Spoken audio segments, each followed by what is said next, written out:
খুব সুন্দর হয়েছে। শুটকির আলু দিয়ে ভাত খেতে খুব বেশি ভালো লাগে। আর এখন আমি শুটকির আলুর জন্য দিয়ে দিচ্ছি এখানে পরিমাণ মতো পেঁয়াজ দিয়ে আমি এখানে হলুদ, লবণ, মরিচ সব কিছু দিয়ে একসাথে ভালোভাবে কষিয়ে নিয়েছি। আর আমি এখানে ইচা শুটকি আর লইট্টা শুটকি দিয়ে আমি আলুটা রান্না করব মসুরের ডাল দিয়ে। এখন আমি আলুগুলোকে দিয়ে দিচ্ছি এখানে। আলুগুলো দিয়ে ভালোভাবে আমি কষিয়ে নিব। আর এই শুটকির আলু বৃষ্টি পড়লে ডিম ফ্রাই দিয়ে শুটকির আলুটা খেতে কিন্তু খুব বেশি মজা লাগে। এখন আমি সব কিছু দিয়ে একসাথে ভালোভাবে কষিয়ে নিব।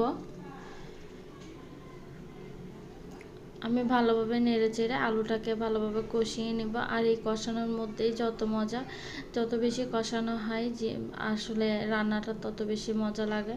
আর এদিকে কালকে কিছু বরবটি ভাজি আমি কুটে রেখেছিলাম, কিন্তু রান্না করা হয়নি, যেহেতু বেশি বেশি বেশি রান্না করলে খাওয়া হয় না, তাই আমি